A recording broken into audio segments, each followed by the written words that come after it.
Morning. അപ്പോൾ ആദ്യം ഞാൻ റെസിപ്പിയെക്കുറിച്ചല്ലാട്ടോ പറയുന്നത്. പുതിയ രീതിയിൽ വീഡിയോ ചെയ്തത് നിങ്ങൾക്ക് എല്ലാവർക്കും ഇഷ്ടമായി എന്ന് പറഞ്ഞതിൽ ഒരുപാട് സന്തോഷം. ആ ഒരു രീതിയിൽ തന്നെ അപ്പോൾ വീഡിയോ ചെയ്ത് കണ്ടിന്യൂ ചെയ്യാമെന്ന് വിചാരിക്കുന്നു. ഇനി അത് ഇഷ്ടമായില്ല എന്നുണ്ടെങ്കിൽ ഒന്ന് കമൻറ്റ് ചെയ്യാൻ ഒരു ബുദ്ധിമുട്ടും വിചാരിക്കേണ്ട കേട്ടോ. ഉറപ്പായിട്ടും കമൻറ്റ് ചെയ്തോളൂ. പിന്നെ ഇന്നത്തെ റെസിപ്പി എന്താണെന്ന് വെച്ചിട്ടുണ്ടെങ്കിൽ തമ്മിൽ കണ്ടപ്പോൾ തന്നെ എല്ലാവർക്കും മനസ്സിലായിട്ടുണ്ടാവും. നമ്മുടെ പ്രോൺസ് റോസ്റ്റാണ്. പ്രോൺസ് റോസ്റ്റ് എന്ന് പറഞ്ഞിട്ടുണ്ടെങ്കിൽ നല്ല അടിപൊളി ടേസ്റ്റാണ്. നാടൻ രീതിയിലുള്ള പ്രോൺസ് റോസ്റ്റ് വെളിച്ചെണ്ണയിൽ ഇങ്ങനെ മൊരിഞ്ഞ് വരുമ്പോഴുള്ള ആ ഒരു എന്താ പറയുക സ്മെല്ലും ആ മൊരിയുമ്പോഴുള്ള ആ ഒരു കരിമുര എന്നല്ല അറിയാം, ഒരു മൊരിയുമ്പോഴുള്ളൊരു സൗണ്ടൊക്കെ ഉണ്ടല്ലോ, നമുക്കിങ്ങനെ കൊതി തോന്നുന്നൊരു സൗണ്ടും എല്ലാം കൂടി നല്ല അടിപൊളിയാണ്. എല്ലാവർക്കും കഴിക്കാൻ തോന്നും.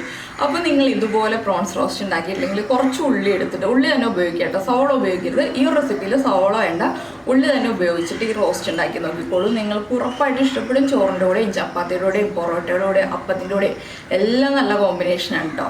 അപ്പോൾ എന്തായാലും എല്ലാവരും ഈ പ്രോൺസ് റോസ്റ്റ് ഒന്ന് ട്രൈ ചെയ്തിട്ട് ഇതിനെക്കുറിച്ചുള്ള അഭിപ്രായം ഒന്ന് കമൻറ്റ് ചെയ്യാം കേട്ടോ. പിന്നെ 1-2 ടിപ്സും കൂടി ഞാനിതിൽ ഇൻക്ലൂഡ് ചെയ്യണമെന്ന് വിചാരിച്ചു. രാത്രി മഴയായതുകൊണ്ട് മഴയത്താണ് വീഡിയോ എടുത്തത്. അപ്പോൾ എനിക്ക് ആ സമയത്ത് പറയാൻ പറ്റില്ല. ഈ പ്രോൺസ് ക്ലീൻ ചെയ്ത് കഴിയുമ്പോൾ നമ്മുടെ കൈക്കൊരു സ്മെല്ല് വരില്ലേ, ആ സ്മെല്ല് റിമൂവ് ചെയ്യാനായിട്ട് ഏറ്റവും എളുപ്പം വഴി എന്താണെന്ന് അറിയോ, നമ്മുടെ വാഷ്റൂമിലുള്ള നമ്മുടെ ഷേവിങ് ക്രീം ഉണ്ടല്ലോ, അല്ലെങ്കിൽ ഷേവിങ് ലോഷൻ എടുത്തിട്ട് ഒന്ന് കയ്യിൽ അപ്ലൈ ചെയ്തിട്ട് ക്ലീൻ ചെയ്തോളൂ. എളുപ്പത്തിൽ നമ്മുടെ കയ്യിൽ നിന്ന് നമ്മുടെ പ്രോൺസ് ആണെങ്കിലും എന്ത് ഫിഷ് ആണെങ്കിലും ആ ക്ലീൻ ചെയ്തിട്ടുള്ള സ്മെല്ല് പോകും. അപ്പോൾ നിങ്ങൾ ഈ ടിപ്പ് പരീക്ഷിച്ചില്ലെങ്കിൽ ഉറപ്പായിട്ടും ട്രൈ ചെയ്യും. പിന്നെ ഷേവിങ് ക്രീമും ഷേവിങ് ലോഷനും ഒന്നും ഇല്ല എന്നുണ്ടെങ്കിൽ ചെറുനാരങ്ങയുടെ തൊലിയോ വിനാഗിരിയോ ഒക്കെ ഇട്ടിട്ട് കൈ കഴുകാം കേട്ടോ. അപ്പോൾ ഇതും നമുക്ക് വീട്ടിൽ തന്നെ ചെയ്യാൻ പറ്റുന്ന എളുപ്പത്തിലുള്ള ടിപ്സാണ്. ഇതൊക്കെ ഒന്ന് ട്രൈ ചെയ്യൂ. അപ്പോൾ നമ്മൾ വീഡിയോ ചെയ്യുമ്പോൾ ഇങ്ങനെയുള്ള കുഞ്ഞു കുഞ്ഞു ടിപ്സും കൂടി ഉൾപ്പെടുത്തിയിട്ട് നമുക്ക് വീഡിയോ ചെയ്യാം. നമുക്കപ്പോൾ നമ്മുടെ ഇൻഗ്രീഡിയൻസ് ഉണ്ടല്ലോ, ഉള്ളിയുണ്ട്, ചെമ്മീനും ഉണ്ട്. ഞാനിപ്പോൾ 1/4 കിലോ ചെമ്മീന്, ഒരു 1/4 കിലോ തന്നെ ഉള്ളി എടുത്തിട്ടുണ്ട് കേട്ടോ. ഈക്വലായിട്ട് എടുക്കുക, അപ്പോഴാണ് നമുക്ക് ടേസ്റ്റ് ഉണ്ടാവുക.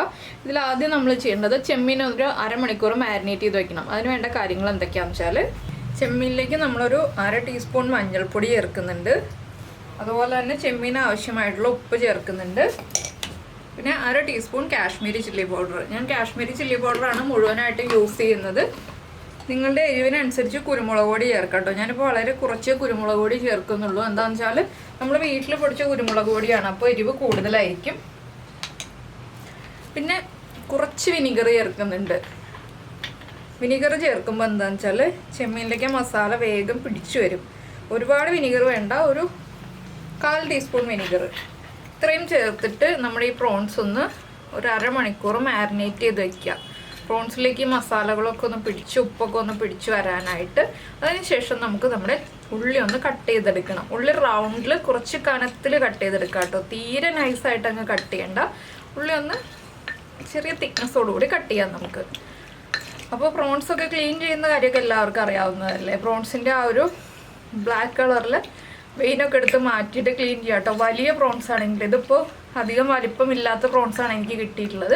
അപ്പോൾ ഈ ഒരു റെസിപ്പി ഉണ്ടാക്കാനായിട്ട് വലിയ പ്രോൺസും യൂസ് ചെയ്യാം, ചെറിയ പ്രോൺസും യൂസ് ചെയ്യാം. ചെറിയ പ്രോൺസ് ആണെങ്കിൽ 15 മിനിറ്റ് മാരിനേറ്റ് ചെയ്ത് വെച്ചാലും മതി. വലിയ പ്രോൺസ് ആണെങ്കിൽ അരമണിക്കൂറോ 1 മണിക്കൂറോ മാരിനേറ്റ് ചെയ്ത് വെക്കാം കേട്ടോ. ചെറുനാരങ്ങ നീര് യൂസ് ചെയ്യുന്നതിനേക്കാൾ നല്ലത് നമ്മുടെ വിനിഗർ തന്നെ യൂസ് ചെയ്യുന്നതാണ്. നമ്മുടെ പ്രോൺസ് ഇനി മാറി ഇവിടെ ഇരിക്കട്ടെ, നമുക്ക് നമ്മുടെ ഉള്ളി കട്ട് ചെയ്തെടുക്കാം. ഇപ്പോൾ നമ്മൾ നമ്മുടെ ഉള്ളിയൊക്കെ കട്ട് ചെയ്ത് വെച്ചിട്ടുണ്ട്. ഇനി ഒരു പാൻ ചൂടാക്കി എടുത്തിട്ട് നമുക്ക് ബാക്കിയുള്ള കാര്യങ്ങൾ ചെയ്യാം. അപ്പോൾ ഞാനൊരു പാനിൽ കുറച്ച് വെളിച്ചെണ്ണ ഒഴിച്ചിട്ടുണ്ട് കേട്ടോ. വെളിച്ചെണ്ണയിലേക്കാണ് നമ്മൾ ചെമ്മീൻ മസാല അപ്ലൈ ചെയ്തത് ഇട്ട് കൊടുക്കുന്നത്. വെളിച്ചെണ്ണയിൽ തന്നെ ഈ റെസിപ്പി ചെയ്യാം കേട്ടോ. അപ്പോഴാണ് ഈ ഒരു ചെമ്മീനിന് ടേസ്റ്റ് ഉണ്ടാവുക. നമ്മൾ നാടൻ രീതിയിൽ വെളിച്ചെണ്ണയും ഉള്ളിയും ഒക്കെ ചേർത്തിട്ട് ചെയ്യുമ്പോഴാണ് ടേസ്റ്റ് ഉണ്ടാവുക. അപ്പോൾ വെളിച്ചെണ്ണയിൽ ഇനി ഇത് ചെറിയ തീയിലൊന്ന് ഫ്രൈ ചെയ്തെടുക്കുക. ഒരുപാട് അങ്ങോട്ട് ഡീപ്പ് ഫ്രൈ ആവണ്ട, ചെറുതായിട്ടൊന്ന് ഫ്രൈ ചെയ്തെടുക്കുക. ഒരു സൈഡ് ഫ്രൈ ആയി വരുമ്പോൾ നമുക്ക് അടുത്ത സൈഡിലേക്ക് തിരിച്ചിട്ട് കൊടുക്കാം. സാധാരണ നമ്മൾ ചെമ്മീൻ ഫ്രൈ ചെയ്യുന്ന പോലെ ഡീപ്പ് ഫ്രൈ ചെയ്തെടുക്കേണ്ട, ഷാലോ ഫ്രൈ ചെയ്തെടുക്കാം, അത്രയേ ഉള്ളൂ. അപ്പോൾ നമ്മൾ പ്രോൺസ് ഒക്കെ ഫ്രൈ ചെയ്തെടുത്തു കേട്ടോ. അതിനുശേഷം വീണ്ടും കുറച്ച് വെളിച്ചെണ്ണയും കൂടെ ഒഴിച്ചിട്ട് പാനിലേക്ക് ഞാൻ നമ്മൾ കട്ട് ചെയ്ത് വെച്ചിരിക്കുന്ന ഉള്ളി ചേർക്കുന്നുണ്ട്. അതേ പാനിലേക്ക് തന്നെയാണ് ഞാൻ ഉള്ളി ചേർത്തത്. അപ്പോൾ ഇടയ്ക്ക് പ്രോൺസ് ഫ്രൈ ചെയ്തെടുക്കുന്നത് കാണിക്കാൻ പറ്റിയില്ല. പ്രോൺസ് കുക്കായി വന്നപ്പോൾ ഞാനത് എടുത്തു. ഈ ഇനിയിപ്പോൾ ഉള്ളി ഒന്ന് വഴറ്റണം. ഉള്ളിക്ക് ആവശ്യമായിട്ടുള്ള ഉപ്പ് എണ്ണയിൽ ഉണ്ടാവും, അതുകൊണ്ട് ഞാൻ ഇനി ഉപ്പ് ചേർക്കുന്നില്ല കേട്ടോ. ഇതിൻ്റെ കൂടെ തന്നെ നമ്മൾ കുറച്ച് കറിവേപ്പിലയും കൂടി ചേർത്ത് കൊടുക്കുന്നുണ്ട്. ഇനി ഉള്ളി ഒന്ന് വഴറ്റിയെടുക്കുക. പിന്നെ നിങ്ങൾക്ക് 2 ഓപ്ഷൻ തരാം. നമുക്കിതിലേക്ക് തക്കാളി ചേർക്കാം, ഇല്ലയെന്നുണ്ടെങ്കിൽ ഒരു പീസ് കുടംപുളി ചേർക്കാം. കുടംപുളി ചേർക്കുകയാണെങ്കിൽ ഉള്ളി ചേർക്കുമ്പോൾ തന്നെ ഒരു പീസ് കുടംപുളിയും കൂടി ചേർത്ത് കൊടുക്കുക. തക്കാളിയാണ് ചേർക്കുന്നതെങ്കിൽ ഞാനിപ്പോൾ ചേർക്കുന്ന സമയത്ത് നിങ്ങൾ അതിൻ്റെ കൂടെ തന്നെ ചേർത്താൽ മതി. ഏത് സമയമാണെന്നുള്ളത് പറയാം. അപ്പോൾ തക്കാളി ചേർക്കുകയാണെന്നുണ്ടെങ്കിൽ ഒരുപാട് പുളി ഉണ്ടാവില്ല. കുടംപുളിയാണ് ചേർക്കുന്നതെങ്കിൽ കുടംപുളി എടുത്ത് മാറ്റേണ്ടി വരും കേട്ടോ. ഈ ഒരു റെസിപ്പിയിൽ ചെയ്യുമ്പോൾ പുളി കൂടുതലായിട്ടുണ്ടെങ്കിൽ ടേസ്റ്റ് ഉണ്ടാവില്ല. അതുകൊണ്ടാണ് നമ്മൾ കുടംപുളിയാണ് ചേർക്കുന്നതെങ്കിൽ എടുത്ത് മാറ്റാൻ പറയുന്നത്. പിന്നെ ഇതിൽ ചൂടുവെള്ളം തന്നെ ചേർക്കുക. തണുത്ത വെള്ളം, അതായത് റൂം ടെമ്പറേച്ചറിലുള്ള വെള്ളം ചേർക്കരുത്. ചൂടുവെള്ളം തന്നെ ചേർത്താലേ ഈ റെസിപ്പിയിൽ ടേസ്റ്റ് ഉണ്ടാവുള്ളൂ. ഇനിയിപ്പോൾ നമ്മുടെ ഉള്ളി ഒന്ന് കുക്കായി വരട്ടെ. നമ്മുടെ ഉള്ളിയൊക്കെ ഒന്ന് കുക്കായി വന്നിട്ടുണ്ട്. ഞാൻ പ്രോൺസിൻ്റെ ഉപ്പ് ചെക്ക് ചെയ്തപ്പോൾ പ്രോൺസിന് ഉപ്പ് കുറവായിരുന്നു കേട്ടോ. അതുകൊണ്ട് കുറച്ച് ഉപ്പ് ഉള്ളിയിലേക്ക് ചേർത്തിട്ടുണ്ട്. ഇനി നമ്മളിതിലേക്ക് 1/2 ടീസ്പൂൺ മല്ലിപ്പൊടി, ഫ്ലെയിം കുറച്ച് വെച്ചിട്ടാണ് മല്ലിപ്പൊടി മുളക് പൊടിയൊക്കെ ചേർക്കേണ്ടത് കേട്ടോ. അപ്പോൾ 1/2 ടീസ്പൂൺ കാശ്മീരി ചില്ലി പൗഡർ, ഇത് രണ്ടും ചേർത്തിട്ട് ഈ പൊടികളൊന്ന് കുക്കായി വരുന്നത് വരെ 1 മിനിറ്റ് ഒന്ന് ലോ ഫ്ലെയിമിൽ വെച്ചിട്ട് ഇളക്കി കൊടുക്കുക.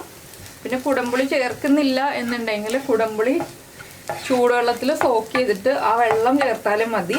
അപ്പോൾ നിങ്ങൾ ഈ ഒരു ചൂടുവെള്ളം ചേർക്കുമ്പോൾ അതിന് പകരമായിട്ട് കുടംപുളി സോക്ക് ചെയ്ത് വെച്ച വെള്ളം ചേർത്താലും മതി. അങ്ങനെയാണെങ്കിലും നമുക്ക് ആ ഒരു പുളി ടേസ്റ്റ് കിട്ടിക്കോളും. അപ്പോൾ കുടംപുളിയുടെ പീസ് ചേർക്കണ്ട. ഒരു 2 പീസ് കുടംപുളി ചൂടുവെള്ളത്തിൽ സോക്ക് ചെയ്ത് വെച്ചിട്ട് ആ വെള്ളം ചേർത്ത് കൊടുത്താലും മതി. അങ്ങനെ ചില ടിപ്സ് നമ്മൾ ചെയ്യുകയാണെന്നുണ്ടെങ്കിൽ നമ്മുടെ റെസിപ്പിക്ക് നല്ല ടേസ്റ്റ് ഉണ്ടാവും. ഇല്ലാന്നുണ്ടെങ്കിൽ ഈ ഒരു സീ ഫുഡ്സിലൊക്കെ കറക്റ്റായിട്ട് പുളി ആഡ് ചെയ്തില്ല എന്നുണ്ടെങ്കിൽ നമ്മുടെ റെസിപ്പി ഒട്ടും കഴിക്കാൻ ടേസ്റ്റ് ഉണ്ടാവില്ല. അതായത് നമ്മൾ ഉണ്ടാക്കുന്ന റെസിപ്പീസിനൊന്നും പുളിയും ഉപ്പൊക്കെ കറക്റ്റ് ആയില്ല എന്നുണ്ടെങ്കിൽ ടേസ്റ്റ് കുറവായിരിക്കില്ലേ. അപ്പോൾ സീ ഫുഡ്സിൽ പുളി കറക്റ്റ് അളവിൽ ചേർക്കുക. അത് കൂടിപ്പോവാനും പാടില്ല, കുറഞ്ഞു പോകാനും പാടില്ല. ഇപ്പോൾ നമ്മുടെ പുളിയൊക്കെ കുക്കായി വരുന്നുണ്ട്. ഇപ്പോൾ നമ്മുടെ പൊടികൾ കുക്കായി വരുന്നുണ്ട്. നമുക്കിനി ഇതിലേക്ക് തക്കാളി ചേർക്കാം. ഈ സ്റ്റേജിലാണ് നിങ്ങൾ തക്കാളിയാണ് ആഡ് ചെയ്യുന്നതെങ്കിൽ ചേർത്ത് കൊടുക്കേണ്ടത്. തക്കാളി ചേർത്തിട്ട് ഒന്ന് ഇളക്കി കൊടുത്തിട്ട് നമുക്ക് ഉടനെ തന്നെ ചൂടുവെള്ളം ചേർത്ത് കൊടുക്കാം.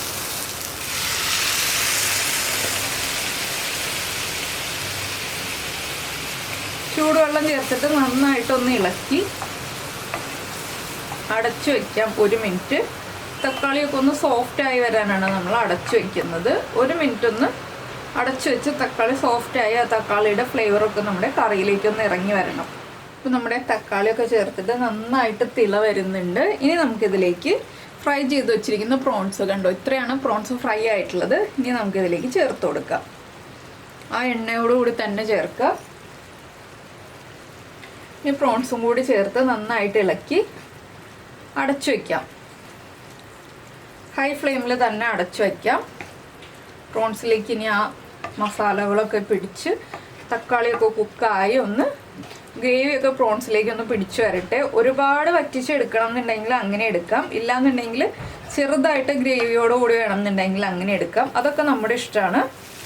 അപ്പോൾ ഇതാ ചട്ടിയിൽ നമ്മുടെ നാടൻ ചെമ്മീൻ റോസ്റ്റ് തിളച്ചുകൊണ്ടിരിക്കുകയാണ്. വളരെ ഈസി ആയിട്ടും ടേസ്റ്റി ആയിട്ട് ഉണ്ടാക്കാൻ പറ്റിയ റെസിപ്പിയാണ്.